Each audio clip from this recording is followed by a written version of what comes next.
এই প্রথম কোনো ছেলে আমাকে এভাবে স্পর্শ করলো। আমার পুরো শরীর যেন হিম শীতল হয়ে গেছে। আমি আগে কখনো এমন কিছু ফিল করিনি। আমরা দুজনেই যেন একটা ঘোরের ভেতরে চলে গেলাম।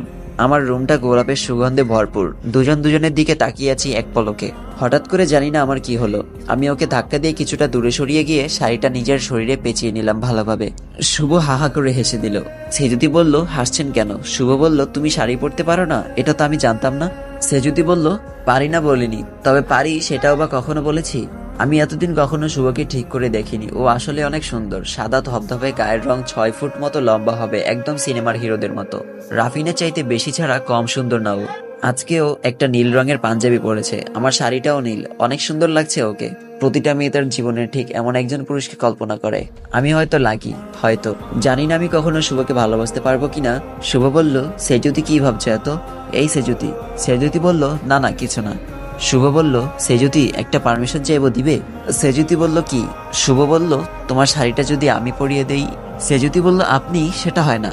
শুভ বলল, ওকে ঠিক আছে, আমি দেখবো না, তুমি বরং আমার চোখে কাপড় বেঁধে দাও। সেজুতি বলল, সত্যি দেখবেন না তো? শুভ বলল, না। আমি বললাম, না থাক, আমি একাই পারবো। শুভ সাথে সাথে আমার কাছে এসে আমাকে হালকাভাবে জড়িয়ে ধরে বলল, আমার কি এতটুকু অধিকার নেই? তাই বলে ও আমাকে শাড়ি পরানো শুরু করলো চোখ বন্ধ করে।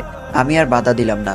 জানি বাধা দিলে ও শুনবে না। শাড়ি পরানো শেষ হলে ও আমাকে একটা টিপ পরিয়ে দিল, তারপর মাথায় ফুল দিয়ে দিল। শুভ বলল, নাও এবার তুমি একদম রেডি। দেখি তোমাকে কেমন লাগছে, একটু দূরে গিয়ে দাঁড়াও তো। আমি ওর কথা মতো দূরে গিয়ে দাঁড়ালাম। ও দেখে বলল, সেজুতি আমি তোমাকে একটু হাত করতে পারি? সেজুতি বলল, না একদম না। তাই বলে শুভ আমার হাতটা টেনে ধরলো পিছন থেকে আর বলল, কেন এত কষ্ট দাও আমাকে বলো তো? আমি হাতটা ছাড়িয়ে চলে যাচ্ছি, ও আবার আমার হাত টেনে ধরলো। এবার আমার মেজাজ খারাপ হয়ে গেল। বললাম, আপনি কি সত্যি আমাকে ভালোবাসেন নাকি আমার শরীরটাকে ভালোবাসেন? বলা মাত্র শুভ আমার কাছে এসে সপাটে একটা চড় বসিয়ে দিল। তারপর আমাকে জড়িয়ে ধরে বলল, আমাকে তুমি কখনো বুঝতে চেষ্টা করোনি সেজুতি। আমি সত্যিই তোমাকে ভালোবাসি। তারপর সে আমার এতটাই কাছে চলে আসলো যেন ওর নিঃশ্বাস আমার মুখের উপর পড়ছে। আমার খুব অস্বস্তি লাগছিল। শুভ বলল, আমি যদি তোমার শরীর চাইতাম তাহলে ওই দিন রাতেই আমি ইচ্ছা করলে তোমাকে ভোগ করতে পারতাম। কিন্তু একটা কথা মনে রেখো সেজুতি, আমি ভালোবাসি তোমাকে। সেজুতি বলল, আমি আসছি, নিচে ওয়েট করছে সবাই। শুভ বলল, তুমি ভালোবাসো না আমাকে সেজুতি? সেজুতি চুপ করে রইল। শুভ বলল, তুমি কি অন্য কাউকে ভালোবাসো সেজুতি? সেজুতি বলল, ছাড়ুন আমাকে, আমার লাগছে। শুভ বলল, অন্য কাউকে যদি ভালো না বাসেন তাহলে আমি কাছে আসলে তোমার আপত্তি কিসের বলো? আমি শুভর কাছ থেকে নিজেকে ছাড়িয়ে চলে যেতে লাগলাম। ঠিক তখনই শুভ একটা ছুরি দিয়ে নিজের হাত কেটে ফেললো। সেজুতি আবার দৌড়ে এসে বললেন, কি করছেন কি? এতটা অবুঝের মতো কাজ করছেন কেন আপনি? ইস, কতটা হাত কেটে গেল, রক্ত বের হচ্ছে, দাঁড়ান আমি ফার্স্ট এড বক্স নিয়ে আসছি। শুভ বলল, রক্ত পড়ুক তাতে তোমার কি? তুমি তো ভালোবাসো না আমাকে। এই কথা বলে শুভ আবার নিজের হাত কাটলো ছুরি দিয়ে। তুমি যতক্ষণ না বলবে ভালোবাসি ততক্ষণ আমি হাত কাটতেই থাকবো। সে যদি বলল, পাগল হয়ে গেছেন নাকি আপনি? শুভ বলল, হ্যাঁ পাগল। তুমি জানো আমি তোমাকে কত ছোটবেলা থেকে ভালোবাসি? জানো না তুমি? আমি শুধুমাত্র তোমার জন্য এত বছর নিজেকে প্রতিষ্ঠিত করেছি। বাবা মা আমাকে কত মেয়ে দেখিয়েছে, আমি শুধুমাত্র তোমার জন্য ওয়েট করেছি এতটা বছর। তোমার বড় আপু পুরো বিষয়টা জানতো। এখন তুমি যদি ভালো না বাসো তবে আমার বেঁচে থাকার আর কোনো মানেই হয় না। এটা বলে শুভ ছুরি নিজের পেটে ঢুকিয়ে দিল। রক্ত দেখে সেন্সলেস হওয়ার মতো অবস্থা। আমি দৌড়ে গিয়ে শুভর মাথায় কোলের উপর তুলে কাঁদতে লাগলাম। বাইরে গিয়ে সবাইকে ডেকে আনলাম।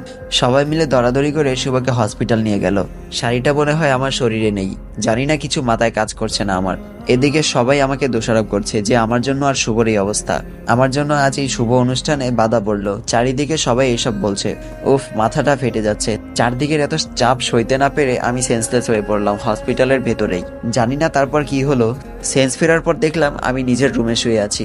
রুমটা একদম ফাঁকা। নিচে গিয়ে দেখি শুভর বাবা মা আর আমার বাবা মা একসাথে বসে আছেন। আমি নিচে যাবার সাথে সাথে শুভর বাবা মা আমার দিকে এগিয়ে এসে আমার সামনে হাত জোর করে বলল, সেজুতি মা, তোর কাছে আমরা হাত জোর করে আমাদের ছেলের প্রাণ ভিক্ষা যাচ্ছি। তুই ফিরিয়ে দিস না আমার ছেলেটাকে। ও ভীষণ ভালোবাসে তোকে। তোকে না পেলে হয়তো শুভ নিজেকে শেষ করে ফেলবে। তুই ওকে ফিরিয়ে দিস না মা। আমি বললাম, ছি ছি মামি, আপনি কেন হাত জোর করছেন? আপনি আমার গুরুজন, ক্ষমা তো আমার চাওয়া উচিত আপনাদের কাছে। আমি আসলে অনেক বড় ভুল করে ফেলেছি। শুভ যে আমাকে এত ভালোবাসে আমি বুঝতে পারিনি। শুভ এখন কেমন আছে মামা?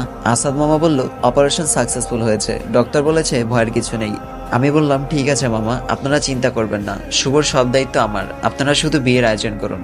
আমি উপরে এসে রেডি হয়ে রওনা দিলাম হসপিটালের উদ্দেশ্যে। হসপিটালে গিয়ে শুভর পাশে বসে ওর হাতে হাত রেখে শপথ নিলাম, আর যাই হোক আমি আর এই মানুষটার হাত কখনো ছাড়বো না। আমি আর আমার ভালোবাসা হারাতে চাই না। যে আমাকে ভালোবাসে না তার জন্য আর কষ্ট পাবো না আমি, আর চোখের পানি ফেলবো না আমি রাফিনের জন্য।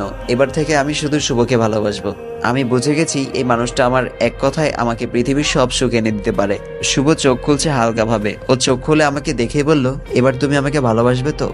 আমি বললাম, আপনি কি পাগল বলুন তো? এমন কাজ কেউ করে? আপনার যদি কিছু একটা হয়ে যেত? শুভ বলল, আমার কিছু হলে তোমার কি? তুমি তো আর আমাকে ভালোবাসো না।